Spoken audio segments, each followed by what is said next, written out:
दोस्तों अगले सेल में इफ काउंट इफ और परसेंट का यूज करके आप कैसे मार्कशीट क्रिएट करते हैं, ये सारा हम सीखेंगे आज के वीडियो में। दोस्तों आज की बहुत खास होने वाला है, इस वीडियो को सुनने अंदर जरूर दिखेगा, इसको बिल्कुल भी स्किप मत कीजिएगा।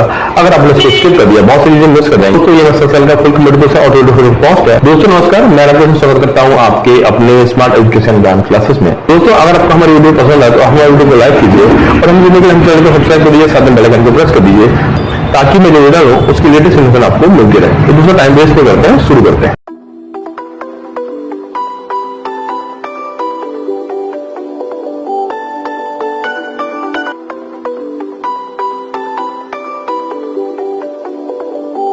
हमने मार्कशीट का डेटा पड़ा हुआ है। अब पहले हम इस मार्कशीट की फॉर्मेटिंग कर लेते हैं थोड़ा सा। देखिए यहाँ पे मार्कशीट रेडी करने के लिए इंपॉर्टेंट है कि हम थोड़ा सा इसकी फॉर्मेटिंग कर लेंगे, फिर आगे हम समझेंगे किस तरह से हमको यहाँ पे फॉर्मूला का यूज करके हम मार्कशीट रेडी करेंगे। चलिए पहले यहाँ पे देखेंगे, यहाँ से पहले हम यहाँ पे इसको पहले बॉर्डर अप्लाई कर देते हैं यहाँ से। चलिए हमने यहाँ से एक बॉर्डर अप्लाई कर दिया, पूरा यहाँ तक कर लेते हैं पूरा। ये देखिए पहले हम बॉर्डर बना लेंगे और यहाँ से चले जाएंगे ऑल बॉर्डर पे। ये देखिए ये कर दिया और यहाँ से जो आप देख रहे हैं इसको हम इस सेल को मर्ज कर देंगे। ये हमने कर दिया मर्ज, ठीक है। और यहाँ पे आपको जो भी फॉन्ट का साइज, जो भी आपको फॉन्ट का स्टाइल लेना है, मान लीजिए हमने ये ले लिया फॉन्ट का स्टाइल और साइज आपको जो भी चाहिए हमने यहाँ पे ले लिया 24 ले लेंगे। और ये जो यहाँ पे जो खाली एरिया दिख रहा है, यहाँ अगर आपको कलर अप्लाई करना है तो हम यहाँ पे कर देंगे। यहाँ से मान लीजिए हमने यहाँ पे शेडिंग कलर चूज कर लेते हैं, कलर फिल में जाएंगे। यहाँ पे हमने मान लीजिए ये कलर ले लिया और ये जो फॉन्ट का कलर है यहाँ पे हम ले लेंगे ये येलो वाला, ठीक है। ये देखिए चलिए अब यहाँ भी इसको सिलेक्ट कर लेते हैं और इसका अलाइनमेंट कर देते हैं सेंटर, और ये सेंटर हो गया। और इसके बाद इसमें भी हम कलर दे देंगे ये येलो, ठीक। चलिए और यहाँ भी हम एक कलर देते हैं, ये नाम वाले जो कॉलम है यहाँ पे हम दे देते हैं ये। चलिए ये हमने एक मार्कशीट की थोड़ी सी फॉर्मेटिंग कर ली। अब फॉर्मूला कैसे यूज करते हैं उसको समझ लेते हैं। देखिए यहाँ पे ये स्टूडेंट के नाम है और ये उनके मार्क्स हैं, ठीक है। अब यहाँ पे आ रहा है टोटल, ठीक है। टोटल के लिए हम क्या करेंगे, आप चाहे तो फॉर्मूला यूज कर सकते हैं या सिंपल तरीका है आप इसको सिलेक्शन मोड पे ले लेंगे और यहाँ से आप यहाँ से ऑटो सम कर सकते हैं। ये देखिए ये, ठीक है। और ये जो फॉर्मूला आप देख रहे होंगे सम ब्रैकेट में ये B4 से लेके F4 तक आप यहाँ पे दे सकते हैं। तो ये या तो आप यहाँ पे सेम फॉर्मूला कंडीशन अप्लाई कर दीजिए, फॉर्मूला अप्लाई कर दीजिए, एंटर प्रेस कर दें तो आंसर आ जाएगा, या तो आप यहाँ से ऑटो सम कर देंगे तो भी आपको यहाँ पे आंसर आ जाएगा। हमने इस रो का हमने यहाँ पे सम कर दिया।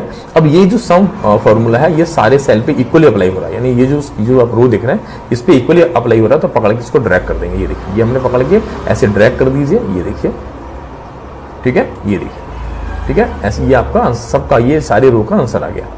अब काउंट निकालने का उद्देश्य क्या होता है, काउंट हम क्यों निकालते हैं, काउंट से हम ये जान पाते हैं जो स्टूडेंट है वो कितने सब्जेक्ट में पास है कितने सब्जेक्ट में फेल है, इसीलिए हम लोग यहाँ पे काउंट निकालते हैं। अब जैसे मान लीजिए जो स्टूडेंट है उसका किसी एक सब्जेक्ट में 33 कम नंबर है, काउंट आएगा 1। अगर मान लीजिए स्टूडेंट है उसका किसी 2 सब्जेक्ट में 33 कम नंबर है तो काउंट आएगा 2। अगर मान लीजिए जो स्टूडेंट है उसका किसी 3 सब्जेक्ट 33 कम नंबर है, काउंट आएगा 3। और किसी भी सब्जेक्ट 33 कम नंबर नहीं है तो काउंट आएगा 0, ठीक है, यानी कि पास, ठीक है। चलिए तो काउंट निकालने के लिए हम क्या यूज करेंगे, काउंट निकालने के पहले हम यहाँ जाएंगे इंसर्ट फंक्शन में जाएंगे। तो काउंट निकालने जो हम लोग फंक्शन यूज करते हैं वो फंक्शन का नाम है काउंट निकालने के लिए जो हम लोग जो फंक्शन यूज करते हैं वो है काउंट इफ फंक्शन। तो काउंट निकालने के लिए हम जाएंगे इंसर्ट फंक्शन में जाएंगे। ये इंसर्ट फंक्शन का डायलॉग बॉक्स आ चुका है। यहाँ पे देखिए यहाँ पे लिखा है मोस्ट रिसेंटली यूज।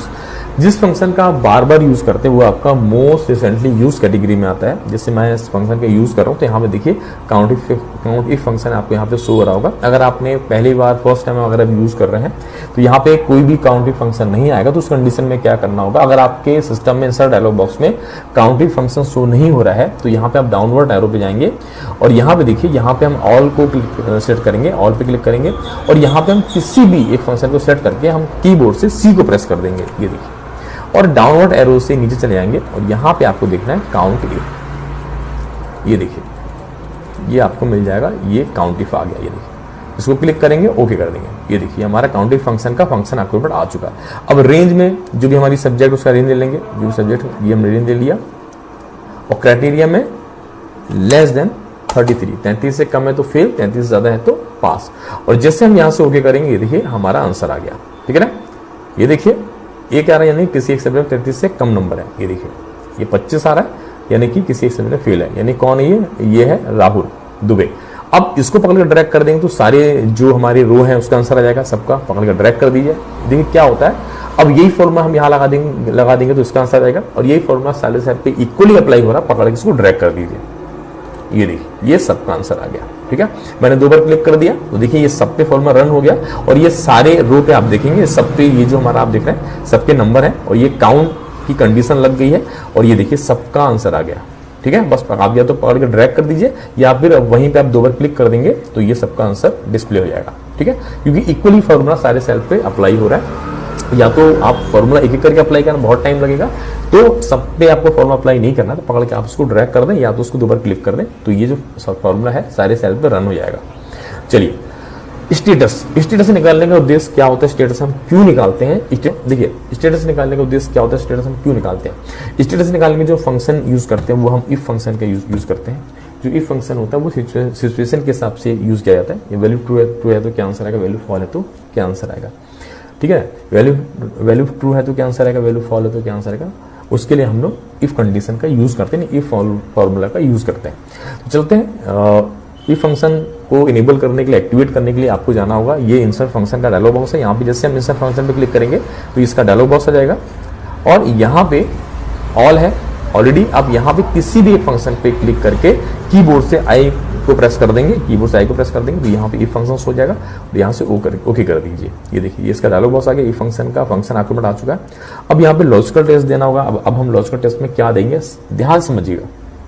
ये लॉजिकल टेस्ट में क्या देंगे, ध्यान से समझिएगा। चलिए देख लेते हैं। मान लीजिए स्टूडेंट्स का काउंट इक्वल टू 0 है। अब हमने लॉजिकल टेस्ट में क्या दिया, S4 equal to 0।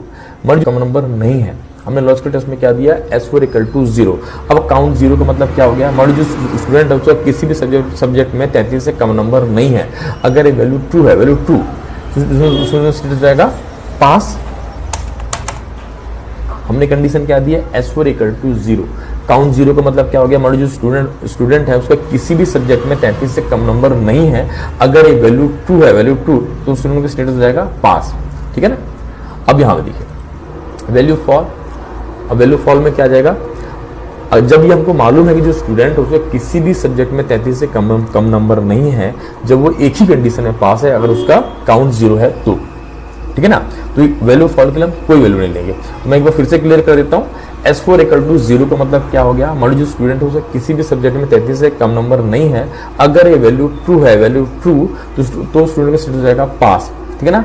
Value fall में क्या आएगा, जब हमको ये मालूम है कि जो स्टूडेंट है उसका किसी भी सब्जेक्ट में 33 से कम नंबर नहीं है, जब वो एक ही कंडीशन में पास है, अगर उसका काउंट 0 है तो वैल्यू फॉल के हम कोई वैल्यू नहीं लेंगे। और फिर वो सप्लीमेंट्री के लिए हम न्यू फंक्शन आर्गुमेंट में जाएंगे। तो न्यू फंक्शन आर्गुमेंट के लिए आपको यहाँ पे क्लिक करना होगा। यहाँ पे जैसे इफ दिख रहा है आपको ये वाला बॉक्स, यहाँ पे जैसे क्लिक करेंगे देखिए न्यू फंक्शन आर्गुमेंट आ चुका है। अब वापस हम एक नया लॉजिकल टेस्ट देंगे। क्या देंगे समझिएगा। मतलब जो स्टूडेंट है उसका काउंट इक्वल टू 1 है, S4 इक्वल टू 1। काउंट 1 का मतलब क्या हो गया, मतलब जो स्टूडेंट उसका किसी एक सब्जेक्ट में 33 से कम नंबर है, अगर ये वैल्यू ट्रू है, वैल्यू ट्रू तो स्टूडेंट का स्टेटस हो जाएगा सप्लीमेंट्री।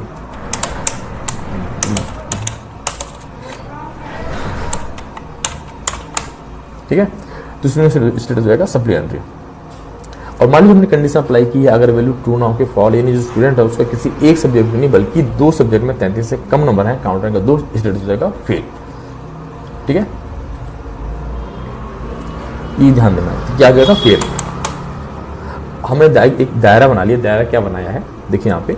अब हमने लॉजिकल टेस्ट में क्या दिया, S4 इक्वल टू 1। काउंट 1 का मतलब क्या हो गया, मान लीजिए स्टूडेंट है उसका किसी एक सब्जेक्ट में 33 से कम नंबर है, अगर ये वैल्यू ट्रू है, वैल्यू ट्रू तो स्टूडेंट का स्टेटस हो जाएगा सप्लीमेंट्री। और मान लीजिए हमने कंडीशन अप्लाई की है, S4 इक्वल टू 1 की जो कंडीशन अप्लाई की, अगर वैल्यू ट्रू ना हो के फॉल, यानी जो स्टूडेंट है उसका किसी एक सब्जेक्ट में नहीं बल्कि उसका किसी 2 सब्जेक्ट में 33 से कम नंबर है, काउंटर का 2, स्टेटस हो जाएगा फेल। तो ये हमने एक क्या किया, दायरा बना लिया है। ठीक है, और जैसे हम यहाँ से ओके करेंगे, ये देखिए हमारा आ गया। ठीक है, सप्लीमेंट्री क्यों आया, यहाँ पे देखिए एक, यानी कि किसी एक सब्जेक्ट में 33 से कम नंबर है, वो कौन है, हिंदी। ठीक है, अब ये फॉर्म नीचे लगा दूँ, इसके में आ जाएगा, और ये फॉर्म साथ इक्वली अवेलेबल है, पकड़ कर ट्रैक कर देंगे। और मैं यहाँ पे कुछ कंडीशन समझा दूँ। ये देखिए जो हमने फंक्शन आर्गुमेंट में कंडीशन अप्लाई की, वही आपको फॉर्मूला बार पे शो हो रहा है। इफ S4 इक्वल टू 0 का मतलब क्या हो गया, मान लो जो स्टूडेंट है उसका किसी भी सब्जेक्ट में 33 से कम नंबर नहीं है, अगर वैल्यू ट्रू है, वैल्यू ट्रू तो स्टूडेंट का स्टेटस हो जाएगा pass. If age four equal to 1 का मतलब क्या हो गया, मान लो जो स्टूडेंट है उसका किसी एक सब्जेक्ट में 33 से कम नंबर अगर वैल्यू ट्रू है, वैल्यू ट्रू, तो स्टूडेंट का स्टेटस हो जाएगा सप्लीमेंट्री। और मान लो हमने कंडीशन अप्लाई किया अगर वैल्यू ट्रू नॉट फॉल है, यानी जो स्टूडेंट है उसका किसी एक सब्जेक्ट में नहीं बल्कि उसका किसी 2 सब्जेक्ट में 33 से कम नंबर है, काउंट आएगा 2, स्टेटस हो जाएगा फेल। यही फॉर्मूला नीचे लगा अप्लाई कर देंगे, उसका भी आंसर आ जाएगा। यही फॉर्मूला सारे इक्वली अप्लाई हो रहा है, तो पकड़ के इसको ड्रैग कर देंगे। ये देखिए हमने ड्रैग कर दिया, ये देखिए ड्रैग कर देंगे, या तो 2 बार क्लिक कर दीजिए, वो सबका आंसर आ जाएगा। इसको हम सेंटर अलाइनमेंट कर देते हैं। ये देखिए यहाँ पे देख सकते हैं सप्लीमेंट्री क्यों, यहाँ देखिए राहुल दुबे, जिसका किसी एक सब्जेक्ट में 33 से कम नंबर है, वो किस में है, हिंदी में। देखिए काउंट 1 आ रहा और सप्लीमेंट्री आ रहा। ये देखिए दोनों के हैं, संजय सिंह, ये देखिए सप्लीमेंट्री। ये फेल क्यों है, उस काउंट 2 बता रहा है, उसका किसी 2 सब्जेक्ट में 33 से कम नंबर है। ये देखिए वो है आपका इसमें हिंदी में 29, इंग्लिश में 25, काउंट 2 फेल। अब यहाँ पे देखिए ये दोनों सप्लीमेंट्री, एक में देखिए यहाँ पे एक है, यानी कि किसी एक में 33 से कम नंबर है। ये देखिए यहाँ पे देखिए पास 0, काउंट में 0 आ रहा मतलब कि पास, 2 आ रहे मतलब कि फेल। यहाँ पे आप देख सकते हैं। चलिए, जो परसेंट होता है वो टोटल के बेसिस पे निकलता है, ठीक है। मैं यहाँ कुछ चीज आपको निकलता है, देखिए मैं यहाँ पे कुछ चीज क्लियर कर दूं, आपको ये चीज समझ में आ जाए ताकि आपको दिक्कत ना हो। देखिए जो स्टेटस होता है वो काउंट के बेसिस पे निकलता है, और जो परसेंट होता है वो टोटल के बेसिस पे निकलता है। चलिए परसेंट निकाल लेते हैं, कैसे समझिएगा। तो इक्वल टू लगा देंगे, जो परसेंट होता है वो टोटल के बेसिस पे निकलता है, तो ये हम ले लेंगे, ठीक है। और मल्टीप्लाई कर देंगे 100 से, और एक देखिए यहाँ पे एक सब्जेक्ट का पूर्णांक है 100, तो 5 सब्जेक्ट का पूर्णांक कितना हो जाएगा 500, तो यहाँ डाल देंगे 500 और एंटर प्रेस कर देंगे, ये हमारा आंसर आ गया। अब इसको पकड़ कर ड्रैग कर देंगे, या तो आप 2 बार क्लिक कर दो, या तो ड्रैग कर दो, या तो ऐसे ड्रैग कर दो आप, ठीक है, या तो पकड़ के ड्रैग कर दो ऐसा, ठीक है। ये देखिए ये सबका आंसर आ जाएगा। ये देखिए सारे रो का आंसर आ गया, आप देख सकते हैं। चलिए अब डिवीजन निकाल लेते हैं। देखिए जो डिवीजन होता है वो परसेंट के बेसिस पे निकलता है, जो डिवीजन होता है वो परसेंट के बेसिस पे निकलता है। तो यहाँ भी हम क्या करेंगे, डिवीजन निकालने के जो फंक्शन यूज करेंगे वो हम इफ फंक्शन का यूज करेंगे। डिवीजन निकालने के लिए हम जाएंगे ये इंसर्ट फंक्शन पे जाएंगे। इंसर्ट फंक्शन का डायलॉग बॉक्स आ चुका है, यहाँ पे दिया ऑल, किसी भी एक फंक्शन को सिलेक्ट करके कीबोर्ड से हम आई को प्रेस कर देंगे और यहाँ से हम कर देंगे ओके। देखिए यहाँ सामने आगे इफ फंक्शन का फंक्शन आउटपुट आ चुका है। अब यहाँ भी हम एक देंगे लॉजिकल टेस्ट, क्या देंगे समझिएगा ध्यान से। हमारी जो स्टूडेंट है उसका प्रतिशत ग्रेटर देन इक्वल टू 60 है। अब J4 greater than equal to 60 का मतलब क्या हो गया, हमारा जो स्टूडेंट है उसका प्रतिशत 60 या 60 से ज्यादा है, और अगर वैल्यू ट्रू है, वैल्यू ट्रू, तो स्टूडेंट स्टेटस हो जाएगा, स्टूडेंट का डिवीजन हो जाएगा फर्स्ट, ठीक है। अब देखिए हमने लॉजिकल टेस्ट में क्या दिया, ध्यान समझिएगा। J4 greater than equal to 60। अब J4 greater than equal to 60 का मतलब क्या हो गया, हमारा जो स्टूडेंट है उसका प्रतिशत 60 या 60 से ज्यादा है, अगर ये वैल्यू ट्रू है, वैल्यू ट्रू, तो स्टूडेंट का डिवीजन हो जाएगा फर्स्ट, ठीक है। जब ये हमको मालूम है कि जो स्टूडेंट है उसका प्रतिशत 60 या 60 से ज्यादा है, स्टूडेंट का डिवीजन हो जाएगा फर्स्ट। यहाँ वैल्यू फॉल के लिए कोई वैल्यू नहीं लेंगे, क्योंकि हमको ये पता है कि जो स्टूडेंट है उसका प्रतिशत 60 या 60 से ज्यादा है, और अगर वैल्यू ट्रू है तो स्टूडेंट का डिवीजन रहेगा फर्स्ट, यहाँ वैल्यू फॉल के लिए कोई वैल्यू नहीं लेंगे। सेकंड और थर्ड के लिए हम न्यू फंक्शन आर्गुमेंट में जाएंगे। ये हमारा न्यू फंक्शन आर्गुमेंट आ चुका है। अब यहाँ पे एक न्यू लॉजिकल टेस्ट देंगे, क्या देंगे उसको ध्यान समझिएगा। न्यू लॉजिकल टेस्ट के लिए क्या देंगे, हमारा जो स्टूडेंट है उसका प्रतिशत ग्रेटर देन इक्वल टू 45 है। J4 greater than equal to 45 का मतलब क्या हो गया, हमारा जो स्टूडेंट है अगर उसका प्रतिशत 45 या 45 से ज्यादा है, अगर वैल्यू ट्रू है, वैल्यू ट्रू, तो स्टूडेंट का डिवीजन हो जाएगा सेकंड, क्या हो जाएगा सेकंड। और हमारी हमने कंडीशन अप्लाई की, अगर वैल्यू ट्रू ना हो के फॉल है, यानी जो स्टूडेंट है अगर उसका प्रतिशत 45 से ज्यादा ना हो के 45 से कम है, तो यहाँ पे क्या जाएगा थर्ड, तो वैल्यू फॉल पे क्या जाएगा थर्ड। हमने दायरा क्या बना लिया, J4 greater than equal to 45। J4 greater than equal to 45 का मतलब क्या हो गया, हमारा जो स्टूडेंट है अगर उसका प्रतिशत 45 या 45 से ज्यादा है, अगर वैल्यू ट्रू है, तो स्टूडेंट का डिवीजन हो जाएगा सेकंड। और हमारी हमने कंडीशन अप्लाई किया, अगर वैल्यू ट्रू ना हो के फॉल है, यानी जो स्टूडेंट है उसका प्रतिशत 45 से ज्यादा ना हो के 45 से कम है, तो वैल्यू फॉल में क्या जाएगा थर्ड, ठीक है। और जैसे हम यहाँ पे कर देंगे ओके, ये देखिए इसका आंसर आ गया। और जो हमने लॉजिकल टेस्ट में कंडीशन अप्लाई की थी वो आपको फॉर्मूला बार पे शो हो रहा है, यहाँ पे मैं क्लियर करता हूँ। If J4 greater than equal to 60 का मतलब क्या हो गया, हमारा जो स्टूडेंट है उसका प्रतिशत 60 या 60 से ज्यादा है, अगर ये वैल्यू ट्रू है, तो स्टूडेंट का डिवीजन हो जाएगा फर्स्ट। और देखिए यहाँ पे सेकंड कंडीशन क्या है, if J4 greater than equal to 45। अब J4 greater than equal to 45 का मतलब क्या हो गया, मान लीजिए स्टूडेंट है, अगर उसका प्रतिशत 45 या 45 से ज्यादा है, अगर ये वैल्यू ट्रू है, वैल्यू ट्रू, तो स्टूडेंट का डिवीजन हो जाएगा सेकंड। और मान लीजिए हमने कंडीशन अप्लाई किया, अगर वैल्यू ट्रू ना हो के फॉल, यानी ये condition if J4 greater than equal to 45 की जो कंडीशन है, अगर ये जो हमने कंडीशन अप्लाई की, अगर ये वैल्यू ट्रू ना हो के फॉल है, यानी जो स्टूडेंट है अगर उसका प्रतिशत 45 से ज्यादा ना हो, 45 से कम है, तो स्टूडेंट डिवीजन क्या हो जाएगा, थर्ड। अगर ये फॉल है तो क्या हो जाएगा, थर्ड।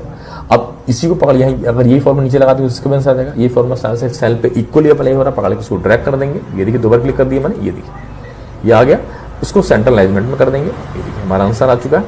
अब हम कुछ चेंजेस करते हैं, मैं दिखाता हूँ आपको। देखिए यहाँ पे हमने एक मार्कशीट का डेटा रेडी कर दिया। यहाँ पे देख सकते, देखिए यहाँ पे राहुल दुबे, देखिए काउंट आ रहा 1 सप्लीमेंट्री और परसेंट है 50.4, देखिए यहाँ पे सेकंड, ठीक है। अब यहाँ पे देखिए, यहाँ पे चूंकि संजय है, इसका देखिए काउंट 1 है सप्लीमेंट्री, पर यहाँ पे देखिए परसेंट 61 और यहाँ पे फर्स्ट है। अब यहाँ पे देखिए सप्लीमेंट्री है, अब यहाँ पे देखिए कुछ पास भी है बच्चे, देखिए पास बता रहा है। देखिए रमेश पांडे, इसका देखिए काउंट 0 पास और परसेंट देखिए 73.8 फर्स्ट आया है। यहाँ पे देखिए ऋषभ सक्सेना, देखिए काउंट 0 पास 74.2 और ये सेकंड है। देखिए परसेंट ही बता रहा है कि हमने दायरा बनाया है, हमने हर फंक्शन में कंडीशन अप्लाई कर दी, उसका दायरा सेट कर दिया, उसके अकॉर्डिंग आपको यहाँ पे आंसर डिस्प्ले हो रहा होगा। कुछ चेंजेस करते हैं, चलिए मान लीजिए हमने यहाँ पे कुछ नंबर में चेंजेस किया। और यहाँ पे देखिए ये है रमेश पांडे, यहाँ पे चेंजेस कर देते हैं। यहाँ पे दिया फर्स्ट, देखिए रमेश पांडे का डिवीजन है फर्स्ट और परसेंट है 73.8, इसके ऊपर चेंज कर देते हैं। मान लीजिए हमने यहाँ पे दिया है 86 है, इसको हमने कर दिया मान लीजिए 64, और जैसे हम एंटर प्रेस करेंगे आप देखेंगे यहाँ पे देखिए ये आ गया 69.4, ये फर्स्ट है। हमने भी और भी चेंजेस कर दिए, मान लीजिए हमने साइंस में भी हमने कम कर दिया, हमने कर दिया साइंस में 55 कर दिया, और जैसे एंटर मारा ये देखिए ये इतना आ रहा है। हमने फिर इसको यहाँ भी कम कर दिया, मान लीजिए हमने यहाँ पे 77 है, हमने यहाँ पे कर दिया 40, और जैसे एंटर मारूंगा ये देखिए 55.8 और ये हो गया सेकंड। देखिए ऑटोमेटिक आंसर डिस्प्ले कर रहा है, कुछ नहीं कर रहा, हमने सेल रेफरेंस लिया हुआ है। हम यहाँ पे देखिए नंबर चेंज कर रहे हैं, यहाँ पे देखिए हमने जो मार्क्स हैं हमारे, यानी जो सब्जेक्ट के मार्क्स दिख रहे हैं उसमें हमने कुछ चेंजेस किया है, उसके अकॉर्डिंग देखिए यहाँ पे आंसर आ जा रहा है, ठीक है 55.8, ये देखिए, ठीक है। और हमने और कम किया, मान लीजिए हमने यहाँ पे सेकंड बता 48.8, हमने लिमिट क्या सेट की थी, अब मैं थर्ड करना है, तो जैसे ही मैंने यहाँ पे डाला 40, ये देखिएगा 45.4, और अगर मैंने और कम कर दिया, अगर मैंने इसको कर दिया, मान लीजिए इसको भी मैंने कर दिया 40, ये देखिए हमारा हो गया थर्ड। जो हमारी लिमिट कितनी थी थर्ड के लिए 45, हमने कंडीशन क्या अप्लाई की, मान लीजिए स्टूडेंट अगर उसका 45 में 45 से ज्यादा है तो स्टूडेंट का डिवीजन हो जाएगा सेकंड, और अगर 45 से नीचे है तो थर्ड। ये देखिए यहाँ पे हो गया 42, ये हो गया थर्ड, यहाँ पे आप देख सकते हैं, ठीक है। ये देखिए हमने कम कर दिया, यहाँ पे देखिए हमने 40, देखिए यहाँ पे हिंदी में 40, इंग्लिश में 40, मैथ्स में 40, ये देखिए 50 में है, तो देखिए टोटल कितना 210 पास है, पर 42 इसके परसेंट है और ये थर्ड है, ठीक है। और अगर मान लीजिए हमने यहाँ पे कुछ नंबर बढ़ा दिए, मान लीजिए हमने यहाँ पे कर दिया 60, ये देखिए 46 पॉइंट हो गया, यहाँ पे 46 हो गया और ये हो गया सेकंड, क्योंकि हमने यहाँ पे लिमिट सेट की है, उससे कम हुआ तो थर्ड। तो फर्स्ट के लिए हमने कंडीशन क्या दी थी, मान लीजिए स्टूडेंट अगर उसका प्रतिशत 60 या 60 से ज्यादा है तो स्टूडेंट हो जाएगा फर्स्ट, उससे कम हुआ तो सेकंड, ठीक है। स्टेटस में हमने कंडीशन अप्लाई कर दी है, पास और फेल के लिए सप्लीमेंट्री के लिए कंडीशन 1 है और पास के लिए 0 है, और पास के लिए 0 है, और फेल के लिए अगर 2 सब्जेक्ट में हुआ तो फेल, 1 में हुआ तो सप्लीमेंट्री, और 0 है तो पास। तो जो स्टेटस होता है वो काउंट के बेसिस पे निकलता है, ठीक है, और जो काउंट होता है वो टोटल के बेसिस पे निकलता है, ये ध्यान दीजिएगा, ठीक है। मैं तो दोस्तों उम्मीद करता हूं आपको ये वीडियो पसंद आया होगा। मिलते हैं किसी नेक्स्ट वीडियो में किसी नए टॉपिक से, तब तक के लिए नमस्कार।